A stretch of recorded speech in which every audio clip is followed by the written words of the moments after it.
नमस्कार दर्शकों, आज मैं उपस्थित हूँ जुपिटर के चतुर्थ भाव में उपस्थित रहने पर कैसे फल मिलते हैं, इस विषय को लेकर। तो आगे बढ़ने से पहले एक बार मैं पहले जुपिटर के बारे में बता दूँ कि जुपिटर किन-किन चीज़ों का कारकत्व लेकर आता है। तो जुपिटर को बेसिकली हम ज्ञान का कारक मानते हैं, गुरु का कारक मानते हैं जुपिटर को, क्योंकि यह देवताओं का गुरु है। तो शिक्षा, पांडित्य, वेद पठन, वाद-विवाद, शास्त्रार्थ, धार्मिक कार्यों का ज्ञान आदि का विचार हम गुरु से करते हैं। लेक्चरर, प्रोफ़ेसर, इवन गेस्टेड अफ़सर के बारे में विचार भी हम गुरु से ही करते हैं। अगर 10th हाउस पर इसकी दृष्टि हो गुरु की या 10th हाउस में विराजमान हो तो कहीं न कहीं गेस्टेड पोस्ट दिला देता है। नेतृत्व प्रधान कार्य करने में विशेष अभिरुचि होती है। जुपिटर से रूल्ड होने वाले जातक हैं। उसके अलावा आप देखोगे तो पंचम और नवम भाव जो पंचम और नवम भाव होते हैं, विशेष कारकत्व होता है। गुरु मतलब 5th और 9th हाउस में कारक होते हैं। उसके अलावा आप देखो कुछ और ख़ास चीज़ें हैं जो जुपिटर के कारकत्व में है। जैसे मान लो कि मोक्ष आदि विषय का ज्ञान भी जुपिटर का है, धन समृद्धि और गोल्ड का भी कारक होता है जुपिटर। गुरु दीक्षा आदि का हो गया, यज्ञ अनुष्ठान, पुराण आदि का भी विचार हम गुरु से ही करते हैं। उसके अलावा अगर हम देखें, अब चूँकि मेरा आज का जो टॉपिक है 4th हाउस से रिलेटेड है, तो एक बार मैं 4th हाउस से चीज़ें बता देता हूँ कि किन-किन चीज़ों का विचार हम 4th हाउस से करते हैं। तो हमारा फीलिंग ऑफ हर्ट्स जो है 4th हाउस से करते हैं, माता का विचार 4th हाउस से करते हैं, ज़मीन-जायदाद, वाहन, भूमि, सुख-दुःख, उन्नति आदि का विचार हम 4th हाउस से ही करते हैं। उसके अलावा फेफड़े का विचार, चूँकि कालपुरुष की कुंडली में 4th हाउस कर्क राशि का स्वामित्व है, तो कर्क राशि को भी हम मानते हैं फेफड़े का कारक, छाती का भी।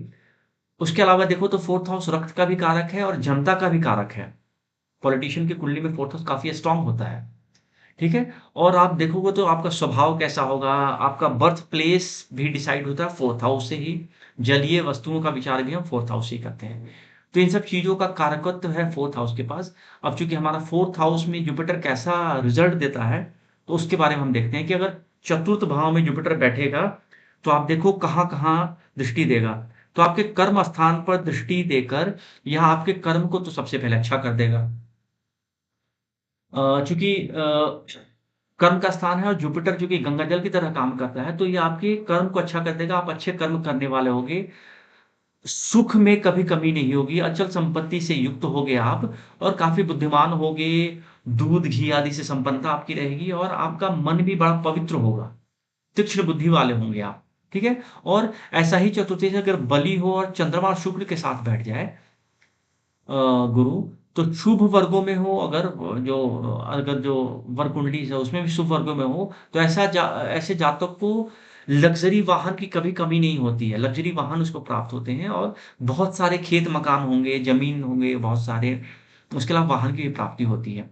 अब यही मान लो कि चतुर्थ भाव पाप ग्रह के साथ बैठ जाए, कहीं मान लो कि शनि के साथ बैठ गया या राहु के साथ बैठ कर गुरु चांडाली योग बना लेता है।